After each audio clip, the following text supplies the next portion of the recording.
it's a big honour to have John McDonnell on, though I'm slightly concerned, John. I've got a slight nervousness because you did an interview with Navarra and within hours their entire channel got taken off. I'm not getting the rap for that one, okay? Well, Actually, I spoke to Navarra, I tweeted out in their support, and I was going to raise it in Parliament.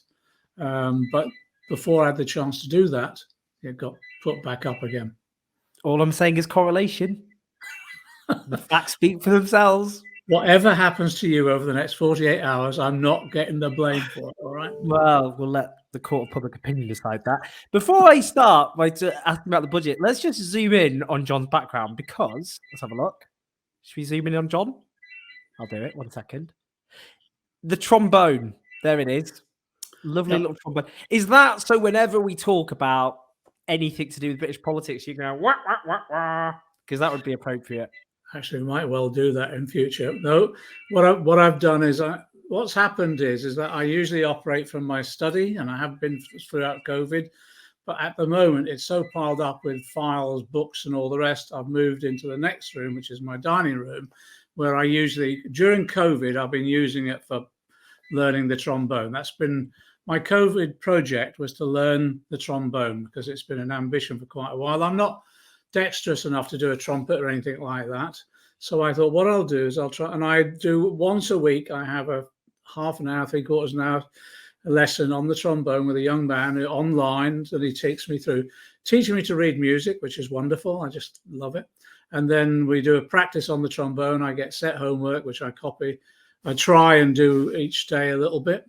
The neighbours are not bad. They've stopped petitioning at the moment, so that's okay. And the family usually go out for an hour when I do it. I really enjoy. I'm not much cop, obviously, but I really enjoy it. It's been a great exercise during COVID. You know, I've always loved brass bands. I've always loved them, I'm interested. I went to see a brass band in Norwich a short while ago. We were up on holiday, and there was all these bands from across Norfolk come along as well, and there was all these sort of 10-year-olds who are miles in advance of anything I can do. So impressive, really. Anyway, that's what I've been doing during COVID. It's a great way to spend the pandemic, but maybe take it to PMQs and see, maybe just every time Boris Johnson speaks, there it is. Let's start the budget. So we've had the budget, Rishi Sunak's budget, and according to, for example, Philip Collins, a former Times columnist, influential man, wrote Keir Starmer's conference speech. He said it was a Labour budget, and Robert Peston, who is ITV's political journalist there, says that Boris Johnson is an arch Keynesian. So here it is, a Labour budget unveiled by a Conservative government. Is it? It's not, but it's important we understand the politics of this budget, because the Institute of Fiscal Studies, I watched online their analysis of the budget. Paul Johnson, the director of the IFS, him and his team the next day after the budget always do analysis of it. And he was describing it as one of the significant moments. He put it on a par with significant game-changing budgets like Norman Lamont's way back in the 80s, 90s, and then Gordon Brown's, George Osborne's, that sort of thing. And I actually do think it is a game-changing budget, but not in the way that people are treating it at the moment. And my argument is this: that actually, Paul Johnson said this budget doesn't relate to COVID. It's spending on health, education, traditional budgets, as budgets do, looking at public services overall and benefits, universal credit, etc. And he said it doesn't relate to COVID. I actually think it does relate to COVID. I think, and I've been saying this for a little while, I think there has been a paradigm shift. Not that the Tories want it or will want to stay with it, but I think there's been a paradigm shift amongst our whole community as a result of the experience of COVID. And we've discussed this before. I think people have come out of the first, this first huge wave of COVID. I don't think by any means we're at the pandemic at all at the moment, but this first wave or so, I think they've come out of it with quite a significant change in what some people would call the public mood. I think it's quite a significant paradigm shift about their thinking. And it's all been about the experience of COVID, the importance of our public services, the respect that we have for the people that deliver those public services, the way in which they're so essential to our society. That concept, we care about each other, but we need each other working together, and the role of the state. And I think there's been a paradigm shift from the neoliberal dominance, which has been all about small state, cut taxes, privatization, cut the pay of public servants. I think there's been a paradigm shift away from that because so many people have experienced through the pandemic the role of the state, the significance and importance, and indeed a growing affection for those public services, the NHS in particular. And they've also realized just how close we were on the edge of collapse of a number of those public services, the NHS, but social care in particular as well, as a result of years of austerity. So coming through the pandemic as best we can at the moment, a lot of people have come to the view, first of all, after 11 years of austerity, never again. That's it. Complete opposition to austerity now. And no Tory Chancellor can get away with imposing the scale of austerity that they've done in the last 11 years, although they'll try to do it by stealth as much as possible. That's the first thing. And the second thing is, I think the paradigm shift has been around the role of the state as well. So what's happened, I know I've been listening to lots of the commentators, and when they interview Labour spokespeople, they say, hey, the Tories have parked their tanks on your lawn, haven't they?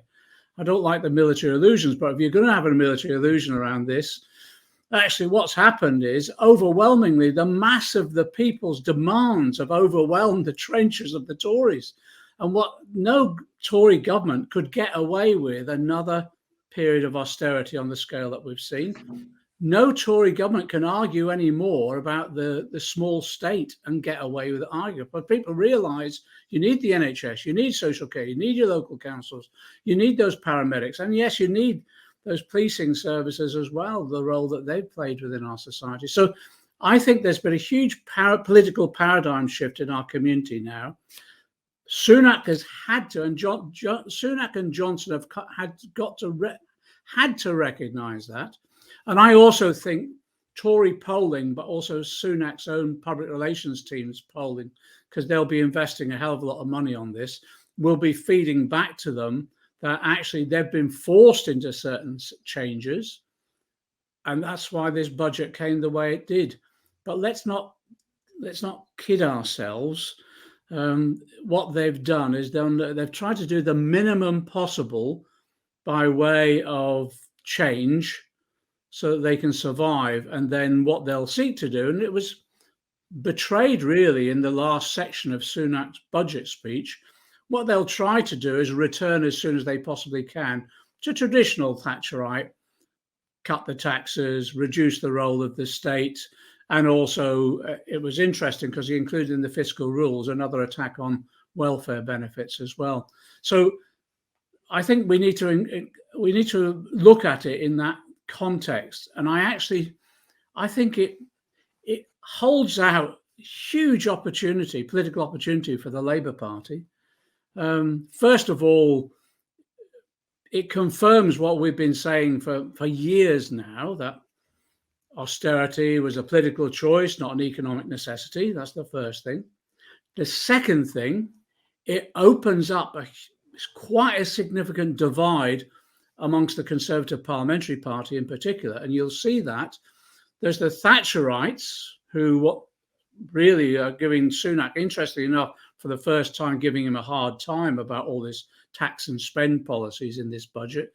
And the large minorities within the Parliamentary Party and amongst the Tories of those people who are coming back from their constituencies, and ringing in their ears is their constituents' concerns about making sure they have a decent NHS, making sure there's investment in education, making sure that actually they have decent pay rise coming at them in the next year, but also making sure that actually, well, universal credit, for example, where he's changed the taper but left 2/3 of the people out of any benefit, making sure those changes should apply to everyone. So I think there's a real divide there that Labour can, well, I think can really take apart, really. The third thing as well, and this I think it's almost inevitable, the policies that he's put forward are so half-hearted they won't satisfy the real needs of people. But then in addition to that, in some areas, they're bound to fail in comparison with the hyperbole from Johnson, and that includes all these issues around levelling up. The best example of where it's never going to satisfy people isn't just the NHS. On education, they were cheering when Sunak announced his education investment until they realised the big claim or the big achievement is that all it does, the investment he's put forward, all it does is return us to the levels of expenditure on education in 2010. So it takes us back 11 years. And even then, the figures have been taken apart since then. And it's now been demonstrated it doesn't even do that. So again, my own view now is that actually politically this budget provides a real opportunity for the Labour Party now. So taking them apart, recognising the divisions amongst the Tories, recognising that actually the budget in comparison with the needs and in comparison with what the Tories have done over the last 11 years is relatively trivial. But to exploit this opportunity, the issue for a Labour front bench now is you can go on the media, you can attack the Tories, you can take them apart on this so easily, issue by issue, whether it's pay or public services investment or whether it's tackling poverty. You can take them apart on that, but the question is then asked, well, what would you do? And the problem for Labour spokespeople at the moment is that they're going on air and they can't answer that question. And it then completely deflates the opportunity that they've got in front of them now. So the issue for us is, let's just recognise what this budget is. It's been forced upon the Tories. It goes nowhere near tackling the issues after 11 years of austerity that people are facing. It, in many ways, continues to endanger people because the tax rises, low pay, the failure to address any real pay rise. People will be in significant hardship in this coming period. Mm-hmm. But Labour has got to offer the alternative. It cannot just keep on saying, wait to the manifesto. That people aren't going to accept that. But also, in addition to that, you can't just throw up the occasional micro policy, which people won't see that as sufficient. My own view, the budget itself is nowhere near a Labour budget, nowhere near what we would have been doing if we were in power.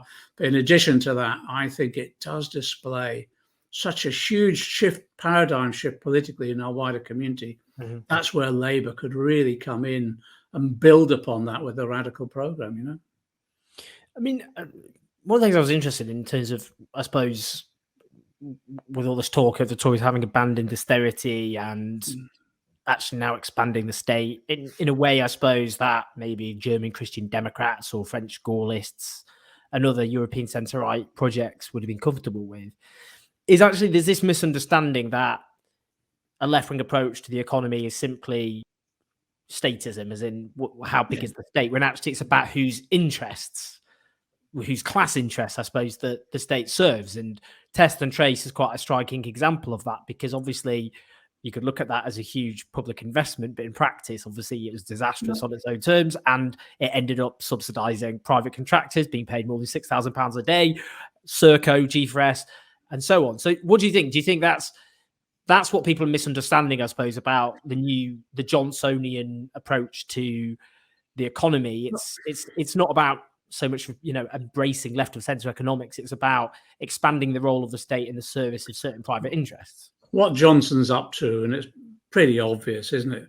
When they try and rebut this argument around the state, well, the state for them is exactly as you say. It is basically the collection of taxes and charges, and then redistributed in that, not in the way of delivery of services, but in contracts to the private sector and their mates. That was it. If you remember, one of the Thatcherite proposals for local government is that the council meets once a year, agrees the council precept or the council tax level, and then it awards the contracts, and councillors can then go away for another year. And that's exactly their concept of what the state is. And the best example was last week, wasn't it? Really, the kerfuffle that was in Parliament in the House of Lords about the sewage being poured into our rivers by the private companies that now control and own our water supply.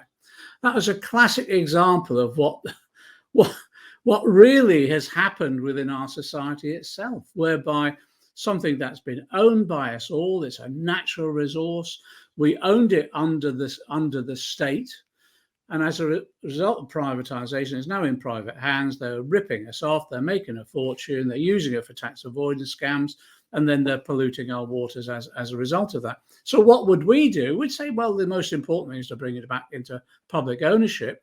But we've got to say it isn't the form of state ownership that it was in the past. What we need is a form of state that takes power and resources and then distributes them as rapidly as possible to who? To the people who actually seek to use those public services, to those who provide them. And in that way, you combine the expertise of the deliverers of the service with the expertise of those who receive that service. And under democratic control like that, in fact, it's a form of community control, which most people wouldn't even recognize as the state and the way that's been depicted in the past. So I think it's interesting, the budget itself, the Tory backbenchers were balking at the high levels of taxation. They were balking at this attack on their theories of small state. But most people realize now, particularly after the COVID pandemic, that actually you need an agency under democratic control which can bring us together so that we can work together as a community. And that is in the form at the moment of the national state, regional and local. And people have recognized just how much they're dependent upon that particularly local delivery of services. And they have much more interest in those services now, particularly the caring and the health services, of course, but I think it's gone wider than that. And now that we're facing with the existential crisis of climate change, people want to know how they can participate in tackling climate change at that local community level and what agency they need to do that. And it's that combination of community as well as what they then elect in terms of the local state. So there's a much more shared understanding now of how we can affect change within our society and how we can rise to the challenges that we need. And what this budget was all about was that new recognition in the wider society being forced upon an extremely right-wing Tory administration against some of the wishes of its own representatives in Parliament. I think it's an extremely ironic situation that the Tories have got themselves into now. Key thing for me now is how Labour really recognises that at the leadership level and drives home now the political debate. There's such an opportunity here for Labour. They've got to grasp. Before I ask you about Labour, the climate emergency, obviously we've got COP26 and we do have an existential threat facing human civilization, so it's quite important. And obviously in the budget, we saw, for example, a cut in tax on internal flights rather than, I don't know, trying to have a public transport system in this country which is fit for the 21st century and affordable. I mean, where are we at, do you think, with the climate emergency in terms of the budget? Well, the domestic flight example demonstrated just how out of touch they were, not just with the issue of climate change, but also with public opinion. I think most people thought it was ludicrous that here they are encouraging, again, increased dependency and the usage of fossil fuel-based sector. So again, it demonstrated to me how out of kilter they were and how completely out of touch. And you'll find that in this coming period, you'll find, particularly in the rollout of this budget, just how distant they are, I think, issue by issue from the real world. The other example is on pay, how far they are from the reality of what's happening on pay within our society. The big announcement prior to the budget was the lifting of the public sector pay freeze. But then literally within an hour of that announcement, a government minister is asked, well, does that mean that pay rises will protect people against inflation? And he couldn't confirm that. So the whole thing, their big announcement around pay was completely deflated as soon as it came up against a real world demand. And I think that's what we'll find on issue after issue from this budget, but particularly on climate change. Everyone recognizes that if we're going to somehow protect the planet for our children and grandchildren, we know the scale of it. We have to mobilize the whole economy, the whole community to enable us to do that. And what we've seen from the government is lip service being paid. And I'm sure what will happen with Johnson in COP26, I'm sure he'll come out with some negotiated statement of some sort, and it'll be like Neville Chamberlain. He'll be waving a piece of paper, peace in our time, all achieved, etc. But behind that, there's nowhere near the commitment to the intensity of the change that we need.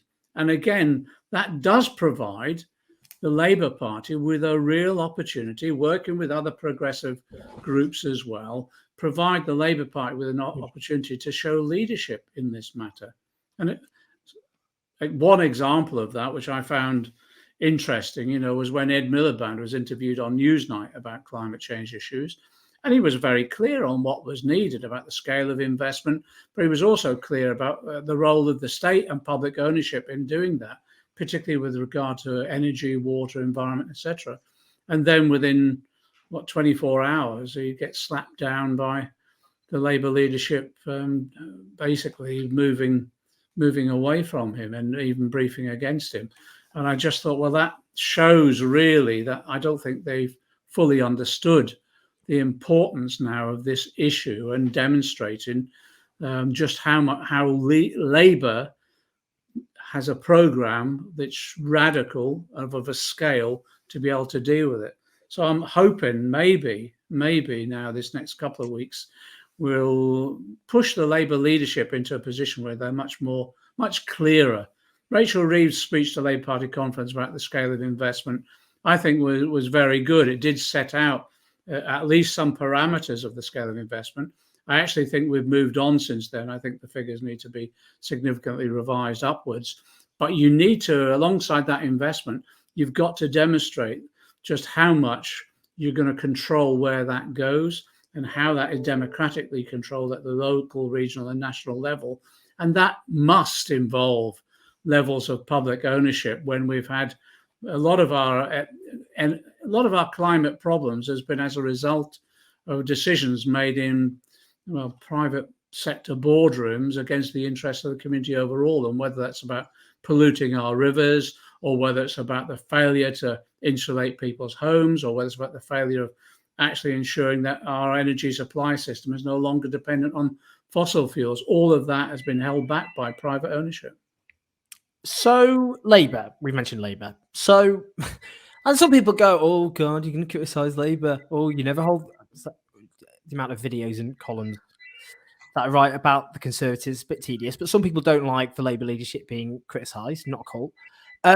The reason I bring it up is they are obviously the opposition, and given the catastrophe unleashed by this government, the number of people who died during the pandemic, one of the worst in the Western world, the terrible economic and social dislocation over a decade of austerity, the longest squeeze in living standards for working people since the Napoleonic age, the cuts suffered by disabled people, by low-paid workers, including those still after the budget, who will be driven further into poverty after being clapped on doorsteps and windows by Conservative ministers. And yet the Labour Party is not offering a clear, compelling vision. The polling shows that A, most people don't know what the Labour Party stands for anymore by an overwhelming margin. And B, that Keir Starmer's ratings are terrible, even though he has had the easiest ride from the media and his own MP of any leader since Blair.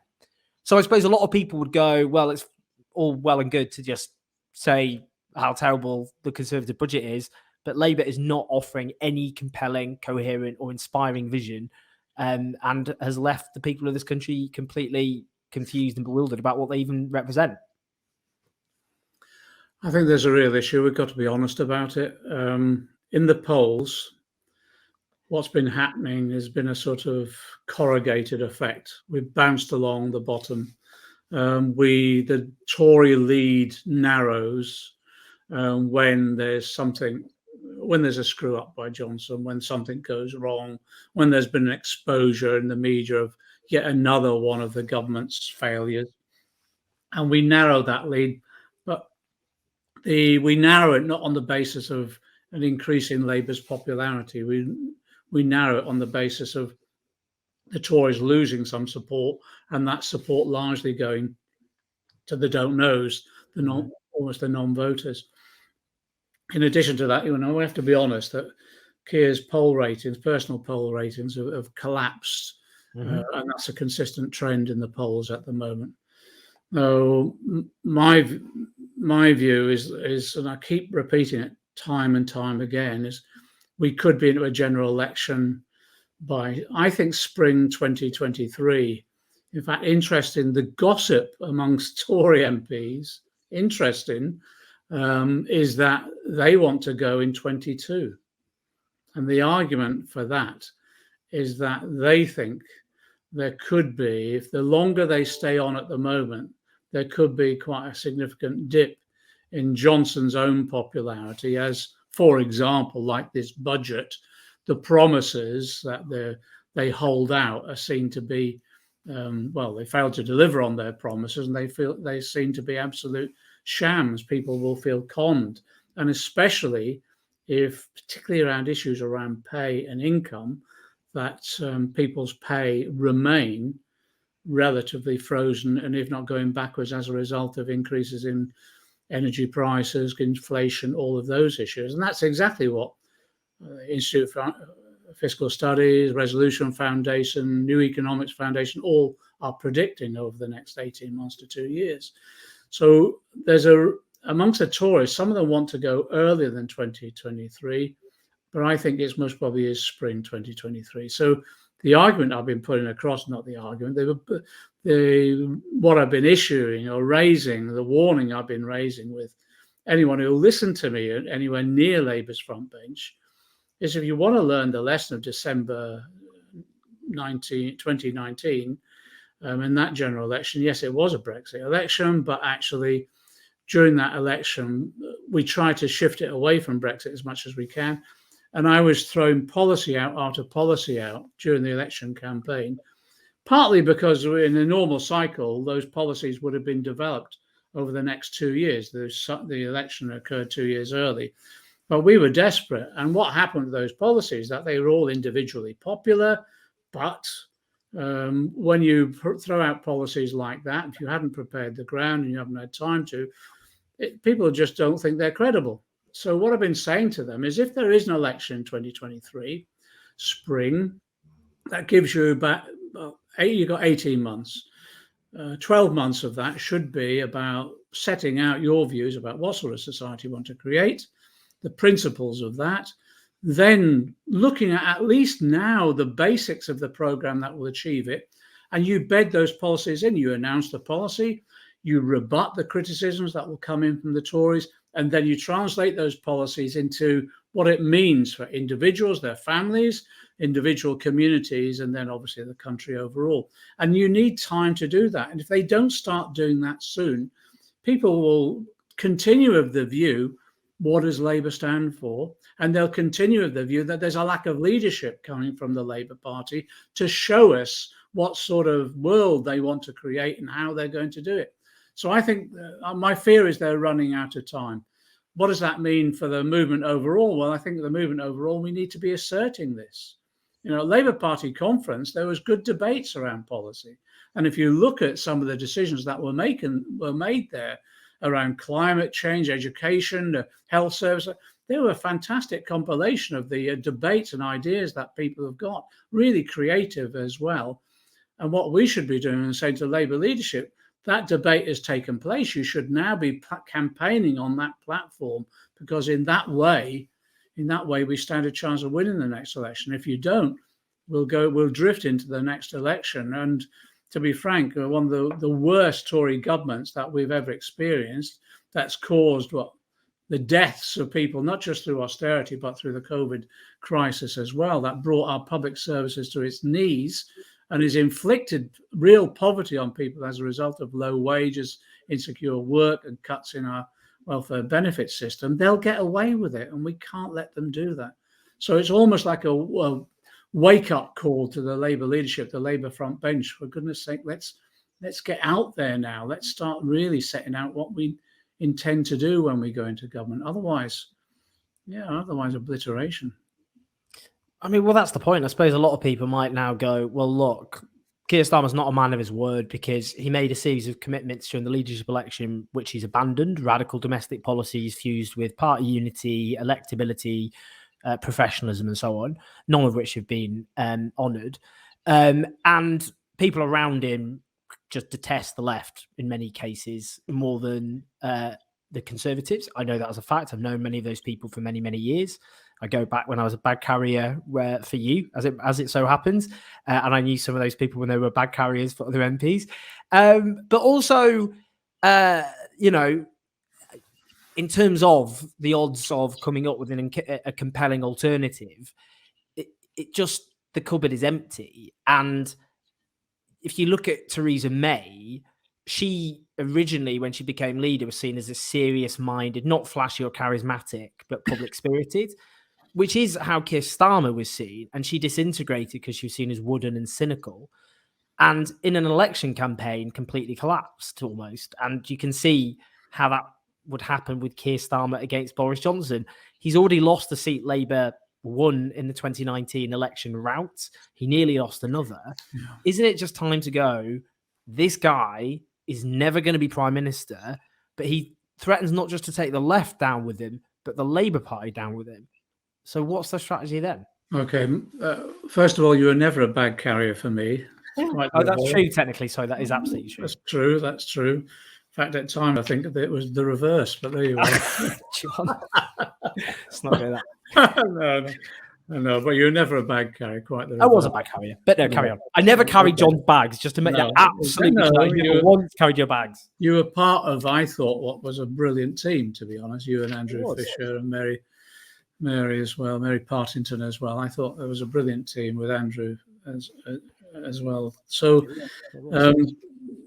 on all of that, the situation we're in is this, and as we go into winter now, what will happen, I think, is that whatever the Labour leadership does, the movement overall, and when I say the movement, I mean the Labour and trade union and progressive movement that we have in this country, I think, to be honest, whatever the Labour leadership does, that movement will be mobilised.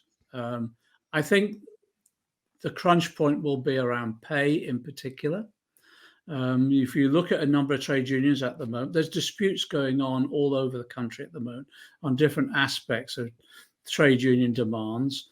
Look at UCU, they've had picket lines out on a whole range of colleges. I've been on PCS, the Royal Parks strike. You look at the various Unite disputes that are taking place, and what people have just basically, they're coming to the conclusion they've had enough. They've had enough of low wages. They've had enough of insecure work. They've had enough of management bullying, and they're just beginning to mobilize now. And I think that you'll find in these coming months that the whole movement on a whole range of issues will start coming together with some substance and force, both in terms of industrial action that's taking, but also in a whole range of different campaigns, whether it's against tax avoiders, whether it's campaigning for issues around climate change against some of those agencies and the private sector companies that are abusing our environment. I think that you'll see our movement mobilizing now on quite a significant scale. And that's almost irrelevant what the Labour leadership does on that. I think it's going to happen. So then the Labour leadership then will have to decide really what role it's going to play. And if it doesn't play a role that plays a significant leading role in the mobilization of that movement, I think people will look on it as absolutely irrelevant. If by the time we get to January, February, and then into the spring, and we're still behind in the polls like this, you know what the Parliamentary Labour Party is like. Their main concern, understandably, is around political survival, life expectancy. And if there's a risk that more and more seats will be lost at the next general election because of the failure to mobilise, I think a number of people will be asking Keir to consider his position. That's the reality of it. I'm not making that prediction. I'm just telling you that's the reality if we get into those situations. Now, my word to all those on the front bench and the Labour leadership itself and those around Keir Starmer's, the leader's office or whatever, is recognise that reality. And the only way you can overcome that is actually getting on side with the rest of the movement, which is recognising these are the challenges the movement is going to be facing, and this is the way it will be mobilising, and you need to be part of that. But if you're seen as irrelevant, you'll be seen as irrelevant as a leadership as we run up to the next general election.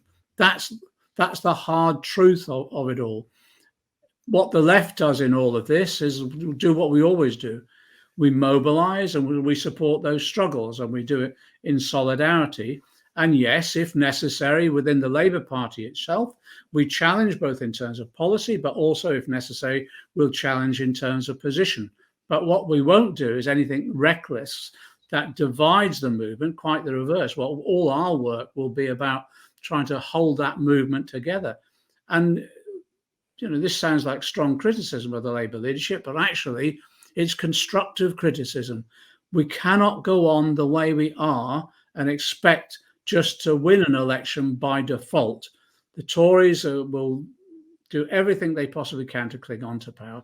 They'll have the resources to do that. They'll have the mainstream media with them. Of course, they always have. The only way we can actually gain power is if we mobilize on the basis of people motivated by that vision that we present, but also by the practical, pragmatic policy programs that they recognize are so relevant to their lives. That's my advice to the Labour leadership at the moment, but I think that's one way in which we can see the future unrolling in this coming 12 months. Well, I mean, all I'd say is if, for example, the Parliamentary Labour Party did create a vacancy, a lot of people would want you to stand in that circumstance. I'm just telling you. It's just a fact. Well, that's why I avoid that question altogether and say let's concentrate on the issue for us now is not about personalities or anything like that. You know that. I know, but by definition, if there's a leadership election, then the issue becomes about candidates. Yeah, but that's when the left will come together as we have done in the past, and that's when we'll have that discussion and that debate. But if we try to get dragged into that by media and other elements of it, it's a diversion. The issue for me now is how do we mobilize the movement overall on all these different issues, but importantly, how do we convince people that all these issues are linked to the economic and political system that we have? And if you tackle one, actually that will have repercussions for other areas of struggle that we need to enter into as well. I think that's beginning to happen. It's happening already. The unions now are talking to each other in a way that they haven't done for quite a while, because they're all facing the attacks on pay. They're all facing their attacks on pension. UCU, the proposals are to cutting people's pensions by about 30%. No one's going to stand by and tolerate that. But alongside that, they then look at what's happening with PCS and civil service, exactly the same. Then you look at private sector organisations that are doing the fire and rehire still. You can see there's a commonality of concern that's emerging now, which enable us, therefore, to mobilise together. The good thing about it as well, I have to say, is where I've been on the picket lines recently, both online and physical picket lines, there's a new generation that's come forward. It's just unbelievable, and it's a generation that actually is politically aware. And we're not talking about organized cadres or anything like that, but we're talking about people who are politically aware and incredibly creative about the actions that they can take. And they translate their individual struggle, whether it be industrial or whatever, into something much more about issues around grotesque levels of inequality, issues around climate change. So I'm more optimistic now than I've been for quite a while. I'm quite confident I can see a movement emerging now that could bring about quite transformative change. And it's almost like trying to wake the Labour Party leadership up to recognise that it's there and potentially is available to them as well. Yeah, I mean, as a geriatric millennial, that's my age group now, by the way. I am always inspired by those who are actually young. As a 37-year-old, I can no longer claim that mantle. But that's how I was going to end. I was going to ask what gives you most hope right now, and I suppose you've kind of answered it. But is there any other kind of hopeful note we can end this on in what have been pretty bleak times over the last 2-3 years? I think the issue above all else is making sure people are confident that we can bring about transformative change, and it doesn't have to rely upon an immediate election. That will come. One will follow the other. The mobilization of a movement around a whole range of different campaigns and struggles and disputes, etc., will enable us then to sort of lay the foundations for the political advance in an election. One can't come without the other. So I'm optimistic we're sort of laying the foundations again for the next wave of advancement for socialism, to be honest. That's what I'm looking for. So I'm quite confident about that. I have my concerns about the Labour Party leadership waking up to that. Of course I do, but I have absolute confidence that the movement is capable of overcoming those sorts of issues and having a mechanism for dealing with that. So in all of that, the other thing that's given me confidence as well, culturally now, actually, there's so much creativity going on culturally, whether it's in music, drama, dance, whatever, you name it, it's happening. So people, in some ways, I regretted that when Jeremy and I were in leadership positions in the Labour Party, although we had a fair amount of support with grime and stuff like that coming along, we didn't really have the sort of cultural range of support that I was expecting, and that sort of renaissance of cultural activity. It was there, but not on the scale I was expecting. I think it's beginning to build in that way. So I find that quite inspiring now. So I keep bumping into people who are writing or who are performing or developing ideas around performance that I think will enable us to communicate so much more effectively than we have in the past. John, it's been a real pleasure as always. I feel more optimistic than when I started. I'll take anything I can get, to be honest. But that was genuinely, as ever, very comprehensive, and we really, really appreciate your time. Optimism comes from being able to learn the trombone as well. Let me tell you that too. Disappointed you didn't give us a rendition, but next time I might demand you do. Give me a few more months. All right, cheers, John.